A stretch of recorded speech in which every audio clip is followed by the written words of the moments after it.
আল্লাহ বললেন যারা বিশ্বাসী বলে দাবি করে খবরদার, আল্লাহর দেয়া বিধান আর আমার নবীর দেয়া বিধান, এই বিধানগুলাই ফাইনাল। এই ফাইনাল কথার পরে মুমিনের কোনো কথা থাকতে পারে?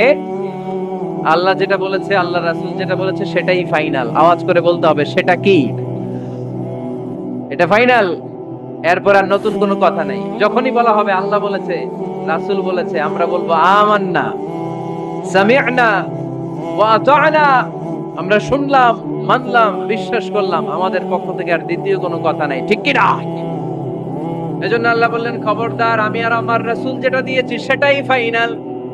অতিরিক্ত বুঝতে যেও না, ওভার স্মার্ট সাজতে যেও না, আমি আল্লাহর দেয়া নবীর দেয়া বিধানের সামনে অ্যাডভান্স হতে যেও না। কারণ আমি আল্লাহ আর আমার রাসূল যেই নিয়ম দিয়েছি সেটাই ফাইনাল, সেটাতেই বরকত। কোন মুমিন বান্দা বান্দীদের কাছে যখন আল্লাহ আর আল্লাহর রাসূলের কথা বলা হয় তাদের কাছে এটাই ফাইনাল, ঠিক কি না? ওয়ামা কানা লিমুমিনিন ওয়ালা মুমিনাতিন ইযা খাদাল্লাহু ওয়া রাসূলুহু আমরান আইয়াকুনা লাহুমুল খিয়ারাতু মিন আমরিহি। মুমিন নরনারীর কাছে যখন বলা হবে এটা আল্লাহর কথা, আল্লাহর রাসূলের কথা, এটাই ফাইনাল। এরপরে মুমিনের আর নতুন কোন চয়েস থাকতে পারে? আল্লাহ বলেছে 5 ওয়াক্ত সালাত জামাতের সাথে আদায় করো, এটাই ফাইনাল, ঠিক কি না? আল্লাহ বলেছেন চুরি করলে চোরের হাত কেটে দাও। বিশ্বনবী জীবদ্দশায় চোরের হাত কেটে দেখিয়ে দিয়েছেন, চুরি করলে হাত কেটে দাও, এটাই ফাইনাল, ঠিক কি না? আল্লাহ নিয়ম জারি করেছেন, ও নারীরা পর্দা করে ঘর থেকে বের হও, এর উপরে কোনো কথা নাই, জোরে বলেন ঠিক কি না? আল্লাহ আইন করে দিয়েছেন রমাদানের 29 দিন কিংবা 30 দিন রোজা রাখবা, এটাই ফাইনাল, এরপরে কোনো কথা নাই, জোরে বলেন ঠিক কি না? যারা সম্পদশালী হয়েছো বছরান্তে 2.5% যাকাত দিবা, বিধানটা কার? এটাই ফাইনাল, এরপরে কোনো কথা আছে? তার মানে আল্লাহ আল্লাহ রাসূল যেটা দিয়েছে এটাই ফাইনাল, এটাই সর্বোৎকৃষ্ট। এর চেয়ে উৎকৃষ্ট আর ভালো হতে পারে না, এটাই শ্রেষ্ঠ। এক সাহাবী বলল আসুমুদ দাহার, আমি সারা বছর রোজা রাখবো, রোজা ভাঙবো না। আরেক সাহাবী বলল আ'তাজিলুন নিসা, আমি আমার বউয়ের কাছে যাব না, আজীবন বৈরাগ্য জীবন যাপন করব। আরেক সাহাবী বলল উসল্লি লাইলা কুল্লাহ, সারা রাত তাহাজ্জুদ পড়ব, ঘুমাবো না। এই কথা শুনে বিশ্বনবী রেগে গেলেন। বিশ্বনবী বললেন কে কে বলেছে এই কথা যে সারা বছর রোজা রাখবে, সারা রাত তাহাজ্জুদ পড়বে, স্ত্রীর কাছে যাবে না? ইন্নী আখশাকুম লিল্লাহি ওয়া আতকাকুম লাহু, নিশ্চয় আমি তোমাদের চাইতে আল্লাহকে বেশি ভয় করি। আমি বিশ্বনবী সবচেয়ে বড় মুত্তাকি, আমি বিশ্বনবী সবচেয়ে বড় বুজুর্গ, আমি বিশ্বনবী সবচেয়ে বড় আল্লাহওয়ালা। তো আমি এত বড় আল্লাহওয়ালা হয়ে আমি 11 জন স্ত্রী রেখেছি, আমি এত বড় আল্লাহওয়ালা হয়ে রাতে তাহাজ্জুদও করি, আবার কিছু অংশ ঘুমাই। আমি এত বড় আল্লাহওয়ালা হয়ে বছরে কিছু সময় রোজা রাখি, মাঝে মাঝে রাখি না।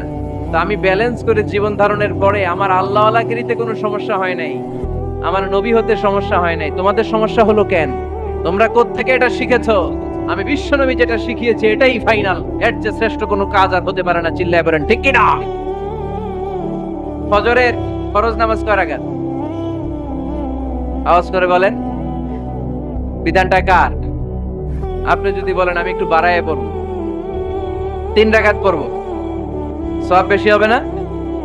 কারণ আপনি অ্যাডভান্স হয়েছেন। লা তুকদ্দিমু বাইনা ইয়াদাইল্লাহি ওয়া রাসূলিহি, খবরদার আল্লাহ আল্লাহ রাসূলের উপর অ্যাডভান্স হয়ো না। রমাদানের রোজা 30টা, আপনি যদি বলেন 35টা রাখবেন, ফেনের ভাইয়েরা রমজানের পরে আরো 5টা যদি একাধারে রাখেন, রমজান মনে করে আল্লাহ কবুল করবে? কবুল করবে? তার মানে আল্লাহ আল্লাহ রাসূল যেটা বলেছে এটাই ফাইনাল। এর চেয়ে বেশি কিছু আর ইবাদত করা যাবে? এর চেয়ে শ্রেষ্ঠ ইবাদত হতে পারে না। বিষ্ণু ইসলাম বললেন সারা রাত তাহাজ্জুদ পড়লে এটা শ্রেষ্ঠ ইবাদত নয়, বরং রাতের কিছু অংশ ঘুমাবা, কিছু অংশ তাহাজ্জুদ পড়বা। আইয়ামুল বীজের রোজা রাখবা, সোম আর বৃহস্পতিবার রোজা রাখবা, আরাফার রোজা রাখবা, আশুরার রোজা রাখবা, শাওয়ালের 6 রোজা রাখবা। এর চেয়েও বেশি রাখতে চাইলে একদিন রোজা রাখবা, আরেকদিন রাখবা না, একদিন রাখবা, আরেকদিন রাখবা না। এর চেয়ে ভালো রোজার হতে পারে? হতে পারে? আল্লাহর হাবিব সাল্লাল্লাহু আলাইহি ওয়াসাল্লাম বললেন সেই শ্রেষ্ঠ যে স্ত্রীদের সাথেও মেলামেশা করে, আবার ইবাদতও করে। ইসলামের মধ্যে ভারসাম্য আছে না নাই? তাহলে বুঝা গেল আল্লাহর হাবিব সাল্লাল্লাহু আলাইহি ওয়াসাল্লাম আল্লাহর সবচেয়ে কাছের, তিনি সবচেয়ে বড় মুত্তাকি। ফেনীবাসী আওয়াজ করে বলেন তো, আমার নবীর চাইতে বড় মুত্তাকি হওয়া যাবে? আমার নবীর চাইতে বড় আল্লাহওয়ালা হওয়া যাবে? নামাজ কেমন করে পড়তে হয় এটা নবী শিখায় গিয়েছেন, এর চেয়ে বেশি কিছু করা যাবে? জিকির কেমন করে করতে হয় এটা বিশ্বনবী শিখিয়ে গিয়েছেন কি জান নাই? বিশ্বনবীর শিখানো পন্থার বাইরে নতুন পন্থায় জিকির করা যাবে? তাহলে আল্লাহ এবং আল্লাহ রাসূল যা শিখিয়েছে এটাই ফাইনাল। আল্লাহ আল্লাহ রাসূলের কথার উপরে আমরা দ্বিতীয় কোনো কথা বলতে চাই না। এটা হচ্ছে 1 নম্বর গাইডলাইন। সমাজে যদি শান্তি আনতে চান এই গাইডলাইন মানতে হবে। বিশ্বাসীদের জন্য 2 নম্বর গাইডলাইন হচ্ছে লা তারফাউ আসওয়াতাকুম ফাওকা সাউতিন নবী। খবরদার ওহে বিশ্বাসীরা, নবীর কণ্ঠের চাইতে যেন তোমাদের কণ্ঠ উঁচু হয়ে না যায়। আপনারা কথা শুনতেছেন? মনোযোগ আছে না গেছে? বনু তামিম গোত্রের নেতা কে হবে? আল্লাহর হাবিব সাল্লাল্লাহু আলাইহি ওয়াসাল্লাম পরামর্শ করছিলেন। সাইয়েদনা আবু বকর বললেন, আমার মতামত হচ্ছে এই লোকটা নেতা হলে ভালো হয়, যোগ্য লোক। ওমরে ফারুক বললেন, না, উনি না। আবু বকর যেটা বলেছে ওইটা না, আমার মনে হয় এই লোকটা নেতা হলে ভালো হয়। আবু বকর বললেন, না ওমর তুমি বুঝো না, আমি যারে বলছি সে ভালো। ওমরে ফারুক বলে, না আবু বকর, আমি যাকে বলেছি সে ভালো। এরকম মতামত দিতে দিতে, তর্ক করতে করতে বিশ্বনবীর গলার চাইতে সাহাবীদের গলার আওয়াজ বড় হয়ে গিয়েছে। আল্লাহ এটা আরশের উপর থেকে বরদাস্ত করে নাই। আল্লাহ বলেছেন, খবরদার, লা তারফাউ আসওয়াতাকুম ফাওকা সাউতিন নবী। নবীর কণ্ঠের চাইতে তোমাদের কণ্ঠ যেন উঁচু হয়ে না যায়। আমার নবীকে আমি তোমাদের বন্ধু বানিয়েছি, তোমাদের কাছে রেখেছি, তার মানে এই নয় যা মন চায় তাই নবীর সাথে আচরণ করবা, ঠিক কি না? কখনো যেন নবীর কণ্ঠের চাইতে কণ্ঠ উঁচু হয়ে না যায়। যদি নবীর গলার আওয়াজের চাইতে তোমাদের গলার আওয়াজ উঁচু হয়ে যায়, তোমাদের জীবনের সব নেক আমলগুলোকে আমি বাতিল করে দেব। আল্লাহ ধমক দিয়ে বললেন, খবরদার, ইয়া আইয়ুহাল্লাযীনা আমানু লা তারফাউ আসওয়াতাকুম ফাওকা সাউতিন নবী ওয়া লা তাজহারু লাহু বিল কওলি কাজাহরি বা'দিকুম লিবা'দিন আন তাহবাতা আ'মালুকুম ওয়া আনতুম লা তাশউরুন। পড়েন সুবহানাল্লাহ। আল্লাহ বললেন, খবরদার, আমার নবীর কণ্ঠের চাইতে যেন তোমাদের কণ্ঠ উঁচু হয়ে না যায়। আমার হাবিবের কণ্ঠের চাইতে তোমাদের কণ্ঠ যদি উঁচু হয়ে যায়, বেয়াদবি হয়ে যাবে, ফলে তোমাদের সব নেক আমল বাতিল করে দিবে কে? এই আয়াত নাজিল হওয়ার পরে সাহাবারা কেউ বিশ্বনবীর সামনে এসে বড় গলায় কথা বলে না, আস্তে আস্তে বলে। কেমনে বলে? ওমরে ফারুক এই আয়াত শুনে এত ভয় পেলেন, তিনি বিশ্বনবীর কাছে কোনো কথা নিয়ে আসলে ফিস ফিস করে বলতেন। বিশ্বনবী শুনতে পেতেন না, বলতেন, এই ওমর কি বলছো, বুঝি নাই, জোরে বলো। ওমরে ফারুক সাউন্ড বাড়িয়ে জোরে বলতেন। বিশ্বনবী বলতেন, এই কি বলেছো, এদিকে আসো, জোরে বলো, আমি শুনতে পাচ্ছি না, ওমর আরো জোরে বলো। ওমরে ফারুক আবার একটু সাউন্ড বাড়িয়ে আবার বলতে আরম্ভ করতেন। বিশ্বনবী বলতেন, আমি শুনতে পাচ্ছি না, জোরে বলো। সুবহানাল্লাহ পড়েন। ভয়, আন তাহবাতা আ'মালুকুম ওয়া আনতুম লা তাশউরুন। খবরদার, নবীর কণ্ঠের চাইতে যদি কণ্ঠ উঁচু হয়ে যায়, সব নেক আমল বাতিল করে দিবে কে? আপনারা যারা হজ উমরা করেছেন, হজ আর উমরা করতে পেরেছেন কারা কারা দেখি? মাশাআল্লাহ। যারা করতে পারি নাই আমরা, আমাদেরকেও যেন আল্লাহ তাআলা তৌফিক দান করে, আমরা পড়ি আমিন। আমরা যেন কাবার চারপাশে তাওয়াফ করতে পারি, সাফা মারওয়ায় যেন সাই করতে পারি, আল্লাহর হাবিব সাল্লাল্লাহু আলাইহি ওয়াসাল্লামের কবরের সামনে দাঁড়িয়ে যেন আমরা সালাতু সালাম পাঠ করতে পারি। আওয়াজ করে পড়তে হবে আমিন। বিশ্বনবী সাল্লাল্লাহু আলাইহি ওয়াসাল্লামের কবরের উপরে এই আয়াতটা লেখা, যে আয়াত নিয়ে আমি এখন আপনাদের সামনে আলোচনা করছি। লা তারফাউ আসওয়াতাকুম ফাওকা সাউতিন নবী। দেখছেন না হাজী সাহেবরা, দেখে আসছেন না?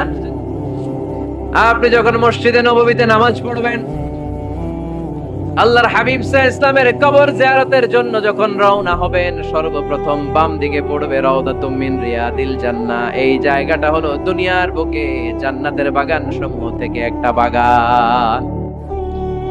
আপনি হাঁটতে থাকবেন, হাঁটতে হাঁটতে রাউদাতুম মিন রিয়াদিল জান্নাহ পার হওয়ার পরে বাম দিকে পড়বে বিশ্বনবীর কবর। বিশ্বনবীর কবরের সামনে দাঁড়িয়ে কোনো উম্মত সহ্য করতে পারে নাকি? ধৈর্য ধারণ করতে পারে নাকি? আজীবন যেই নবীর কথা শুনলাম, আজীবন যেই নবীর হাদিস চর্চা করলাম, আজীবন যেই নবীর ভালোবাসা হৃদয়ের মধ্যে ধারণ করলাম, ওই নবী নাকি এই জায়গায় শোয়া, ওই নবী নাকি এখানে শুয়ে আছে, এটা কল্পনা করলে কোন উম্মাত ধৈর্য ধারণ করতে পারে?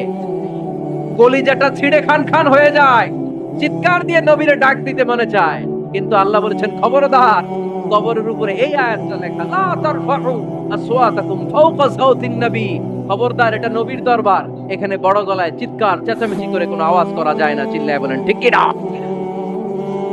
এজন্য আল্লাহ বললেন লা তারফাউ আসওয়াতাকুম ফাওকা সাওতিন নবী, খবরদার নবীর কণ্ঠের চাইতে যেন কণ্ঠ উঁচু হয়ে না যায়। এই আয়াতের হুকুম আল্লাহর হাবিব সাল্লাল্লাহু আলাইহি ওয়াসাল্লামের জীবদ্দশা অবস্থায় যেমন ছিল ঠিক এখনো এটারে বলবৎ রেখেছে কে? তাই ওইখানে আল্লাহর হাবিব সাল্লাল্লাহু আলাইহি ওয়াসাল্লামের কবরের সামনে বুক ফেটে কান্না আসে, আমার নবী, আমার পেয়ারা নবী এখানে, পেয়ারা রাসূল শুয়ে আছে, এটা জেনেও আমি চিৎকার দিতে পারি না, আমি হই হুল্লোড় করতে পারি না, আমি লাফাতে পারি না, আমি শুধু চোখের পানি ছেড়ে আমার নবীরে সালাম পাঠাতে পারি। ঠিক কি না? এই আয়াতের হুকুম শুধু নবীর ক্ষেত্রেই প্রযোজ্য নয়, আব্বা আম্মার ক্ষেত্রেও প্রযোজ্য। আব্বা আম্মার সামনে দাঁড়িয়ে বড় গলায় কথা বলা যাবে? উস্তাদ আল আসাতিজা যারা আমাদেরকে শিখিয়েছেন তাদের সামনে বড় গলায় কথা বলা যাবে না। আধ্যাত্মিক গুরু, ইসলামী আন্দোলনের নেতা, ধর্মীয় নেতা, ওনাদের সামনেও চোখ রাঙিয়ে কথা বলা যাবে না। চিল্লায় বলেন ঠিক কি না? লা তারফাউ আসওয়াতাকুম ফাওকা সাওতিন নবী। আদব নাই সমাজে, আদব নাই, এজন্য এত মহা সমস্যা। তাহলে প্রথম মেসেজ হচ্ছে আল্লাহ আল্লাহর হাবিব যা বলেছেন ওইটাই ফাইনাল, ওইটার উপরে কোনো কথা আছে? দ্বিতীয় মেসেজ হচ্ছে নবীর দরবারে দাঁড়িয়ে বড় গলায় কথা বলা যাবে। 3 নম্বর আল্লাহ বললেন ইয়া আইয়ুহাল্লাযীনা আমানু ইন জাআকুম ফাসিকুম বিনাবাইন ফাতাবায়ানু। ও বিশ্বাসীরা, ও ঈমানদার বান্দারা, তোমাদের সামনে যদি কোনো পাপাচারী, কোনো ফাসিক যদি কোনো খবর নিয়ে আসে, খবরটা বিশ্বাস করার আগে যাচাই করে নিও। ফাতাবায়ানু ইয়ানি ফাতাসাব্বাতু আন সিহহাতিল খবর, খবরটা সহিহ কিনা যাচাই করার দরকার আছে না নাই? ইযা জাআকুম ইন জাআকুম ফাসিকুম বিনাবাইন ফাতাবায়ানু।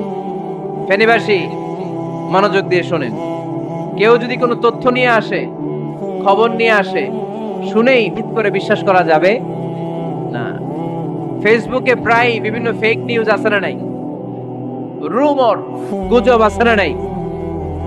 আমি তখন মালয়েশিয়া, হঠাৎ করে দেখলাম নিউজের মধ্যে অনেকে স্ট্যাটাস দিতে শুরু করেছে যে পেঁয়াজের মতো লবণেরও দাম বেড়ে গেছে।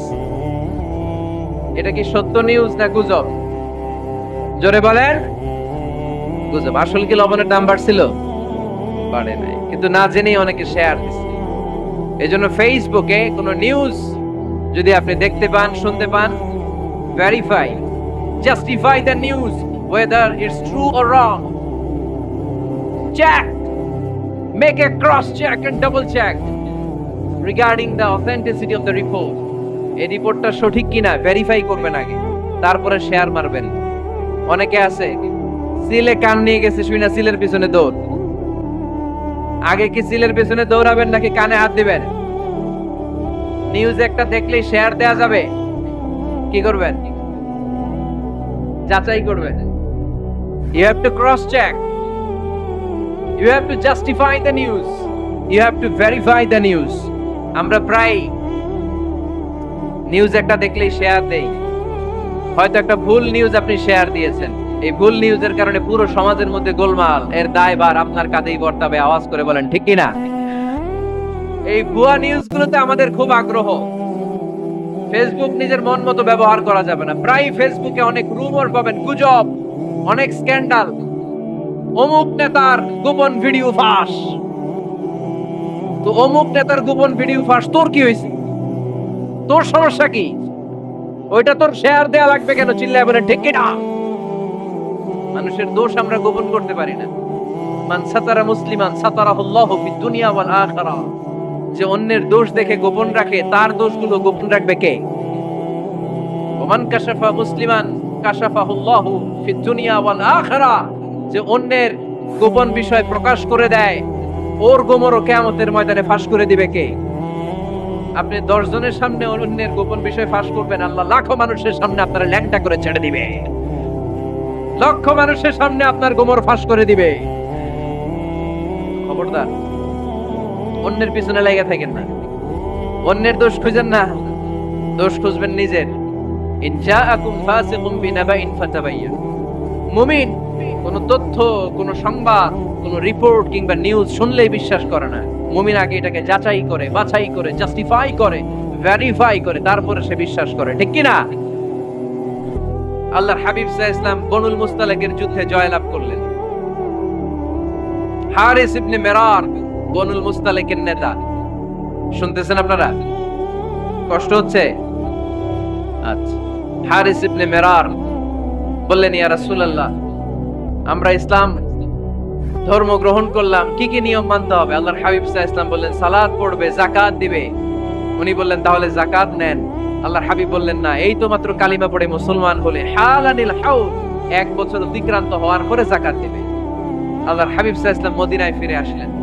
1 বছর পর আল ওয়ালিদ ইবনে উকবা রাদিয়াল্লাহু তাআলা আনহুকে পাঠালেন, যাও বনুল মুস্তালিকের 1 বছর পূর্ণ হয়েছে, যাকাতের সম্পদ নিয়ে আস। এইদিকে হারিস ইবনে মিরার যাকাতের সম্পদ নিয়ে, সৈন্যবাহিনী নিয়ে, নবীর দূত আসবে যাকাত কালেকশনের জন্য, ওনার জন্য মেহমানদারিতে কোনো ঘাটতি না হয়, ওয়েল রিসেপশন দেওয়ার জন্য এলাকা থেকে বের হয়ে মরুভূমির সামনে দলবল নিয়ে দাঁড়িয়ে। ওয়ালিদ ইবনে উকবা যখন যাকাতের সম্পদ কালেক্ট করার জন্য বনুল মুস্তালিকের ওদিকে যেতে শুরু করেছে, এলাকায় ঢোকার আগেই দেখে বনুল মুস্তালিকের লোকেরা ঘোড়সাওয়ার বাহিনী দাঁড়ায় আছে। এই দৃশ্য দেখে ওয়ালিদ ইবনে উকবা মনে করেছে বনুল মুস্তালিক মনে হয় তাকে হত্যা করার জন্য দাঁড়িয়ে রয়েছে। আসলে কি হত্যার জন্য দাঁড়ায় আছে? কি জন্য দাঁড়ায় আছে? ওয়েলকামিং রিসেপশন দেয়ার। উনি ভয় পেয়ে অ্যাবাউট টার্ন, তথ্য যাচাই না করে মনে করছে আমারে মারবে ধরবে, about turn, return back to Medina. মদিনায় চলে গেলেন, যে বলে, ইয়া রাসূলুল্লাহ, বনুল মুস্তালিক যাকাত দেওয়া তো দূরের কথা, এগুলো তো সব কাফের হয়ে গেছে। ইয়া রাসূলুল্লাহ, ওরা তো মনে হয় কাফের হয়ে গিয়েছে, যাকাত প্রদান করা তো দূরের কথা, মারার জন্য সৈন্যবাহিনী নিয়ে অ্যাটাক করেছে। বিশ্বনবী রেগে গেলেন। খালিদ বিন ওয়ালিদের নেতৃত্বে 1000 সৈন্যবাহিনী পাঠিয়ে বললেন, যাও বনুল মুস্তালিক অ্যাটাক করো, বনুল মুস্তালিকে অভিযান চালাও। আল্লাহ বললেন, নবী অভিযান পরে চালান। ইন জাআকুম ফাসিকুম বিনাবাইন ফাতাবায়ানু। সুবহানাল্লাহ পড়েন। নবী হে, অভিযান পরে চালান। তথ্য যে নিয়ে আসছে ওয়ালিদ, এটা সত্য কিনা আগে যাচাই করেন।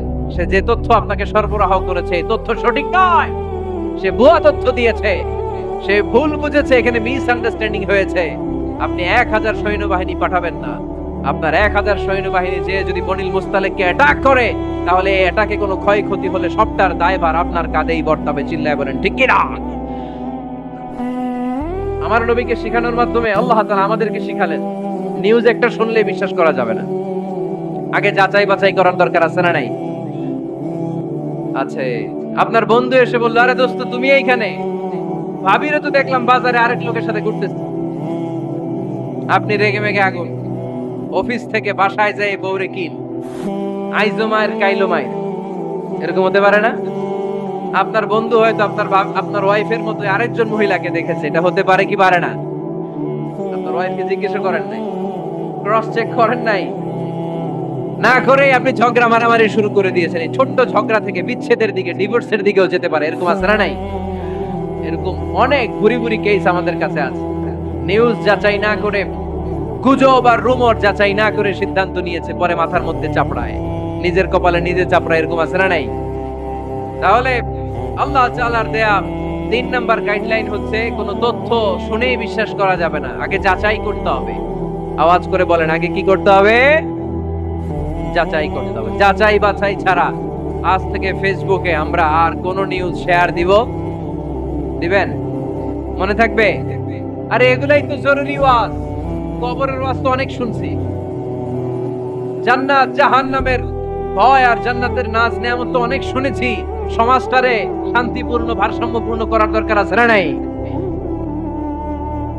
খবর শুনে আমরা বিশ্বাস করি, যাচাই না করে আমরা বলে বেড়াই না। যাচাই না করে, নিশ্চিত না হয়ে আজ থেকে কোন নিউজ আমরা ফেসবুকে শেয়ার দিব না। 4 নম্বরে আল্লাহ বললেন, 4 নম্বর গাইডলাইন আল্লাহ দিলেন, ইয়া আইয়ুহাল্লাযীনা আমানু লা ইয়াসখার কওমুম মিন কওম। খবরদার আমার বিশ্বাসী বান্দারা, আমার ইমানদার বান্দারা কেউ কোনোদিন কাউরে ঠাট্টা বিদ্রুপ করে না। সুবহানাল্লাহ পড়েন। মুমিন বান্দা কাউকে ঠাট্টা করতে পারে, বিদ্রুপ করতে পারে না। আমাদের জিহ্বা আছে বলে আমরা যা ইচ্ছা তাই বলতে পারি, কথা বলেন না কেন? আমাদের কান আছে বলে কান দিয়ে আমরা যা মনে চাই তাই শুনতে পারি। যেন কানে শুনি সদা তোমার কালাম, এ খোদা চোখে যেন দেখি শুধু কোরআনের আয়াত। শোনো আমার মুনাজাত, শোনো শোনো ইয়া ইলাহি আমার মুনাজাত, শোনো আমার মুনাজাত। সবাই আওয়াজ করে পড়েন আমিন। লা ইয়াসখার কওমুন মিন কওম,